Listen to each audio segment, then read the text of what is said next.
ஆயுஷ்மான் பாரத் திட்டத்தின் கீழ் குடும்பத்திற்கான மருத்துவ காப்பீட்டை 10 லட்சம் ரூபாயாக உயர்த்த சுகாதாரத்திற்கான நாடாளுமன்ற நிலைக்குழு பரிந்துரை செய்துள்ளது.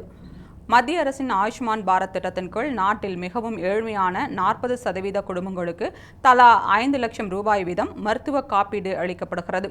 இத்திட்டம் கடந்த ஆண்டு பொருளாதார நிலை கணக்கில் கொள்ளாமல் 70 வயதிற்கு மேற்பட்ட அனைவரையும் உள்ளடக்கும் வகையில் விரிவுபடுத்தப்பட்ட நிலையில் இப்போது இந்த வயதை 60ஆக குறைக்க சுகாதாரத்திற்கான நாடாளுமன்ற நிலைக்குழு பரிந்துரை செய்துள்ளது. மேலும் மருத்துவ செலவினங்கள் இப்போது அதிகரித்துள்ளதை கவனத்தில் கொண்டு ஒரு குடும்பத்திற்கான மருத்துவ காப்பீட்டை 10 லட்சம் ரூபாயாக உயர்த்த பரிந்துரை செய்துள்ளது. மேலும் இக்குழு தனது அறிக்கையில் பட்ஜெட்டில் ஒதுக்கப்பட்ட தொகை முழுமையாக பயன்படுத்தப்படாமல் இருப்பதையும் சுட்டிக்காட்டியுள்ளது. 2024ஆம் நிதியாண்டில் இந்த திட்டத்திற்கு 6800 கோடி ரூபாய் ஒதுக்கப்பட்ட நிலையில் 6670 கோடி ரூபாய் மட்டுமே செலவிடப்பட்டுள்ளது. இதேபோல 2025ஆம் நிதியாண்டில் 7605 கோடி ரூபாய் பட்ஜெட் ஒதுக்கீடு செய்யப்பட்டுள்ள நிலையில் ஜனவரி 9ஆம் தேதி வரை 5034.03 கோடி ரூபாய் மட்டுமே செலவிடப்பட்டுள்ளது என்று நாடாளுமன்ற நிலைக்குழு தெரிவித்துள்ளது.